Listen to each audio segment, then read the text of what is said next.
Hi guys, ito nga yung content natin today. So, inaayos ni Daddy ang swimming pool ni Buboy. Yan ay napulot lamang namin last 2 weeks ago sa gilid ng kalsada. So, first time gagamitin niya ni Buboy today. Kasi mainit ang panahon at gusto niya daw mag-swimming. Kanina pa siya nag-aantay. Kaso si daddy niya nag-over. So, ayan.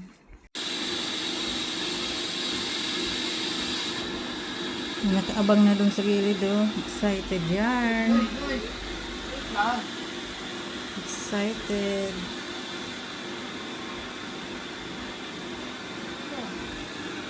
Grabe, trick na trick yung araw ngayon. Wow, ang ganda.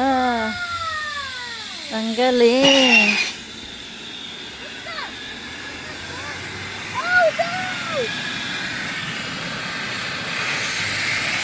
Excited ka na, Buboy? Oh, lalagyan kitang sunblock, ha? Oo. Tapos lalagyan natin yan ng water, okay?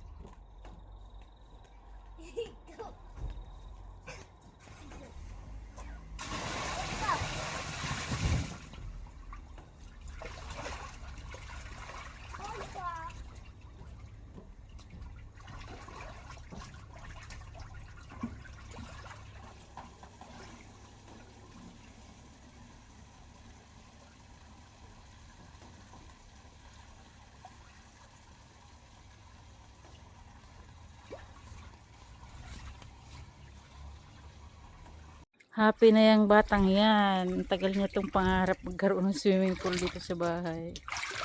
Dati yung bathtub lang yung ginagawa niyang pool. Ngayon, buti na lang nakakuha kami ng libre. Binigay lang, nakita lang namin sa tabing kalsada. And tingnan niyo itong guys na puno ng lukwat. Yan yung kulay yellow ang balat pag hinog. Tapos, meron na naman siyang bulaklak. Ayan o. Marami yan na bulaklak. Nilagyan ko to ng Christmas light. Yan o, pag gabi, umiilaw siya ng puti. Tapos, napansin namin, marami na naman siyang bulaklak. Ayan o. Sa mga dulo niya, may mga bulaklak. Yan. Happy ka, Buboy? Yeah. Okay. Anong sasabihin mo kay Mommy and Daddy? Ha? Anong sasabihin mo kay Mommy and Daddy? Mommy and Daddy, thank you. Wow, okay. Napagod si Mommy magbuhat ng tubig. 7 timba na binuhat ko pero ganyan lang Mommy, kadami pag nilagay. itatik. You like it, Buboy? Yeah. Okay, wag mong bubutasin ha. Ingatan mo yan para may gagamitin ka lagi, okay? Okay. Okay. Enjoy. Thank you.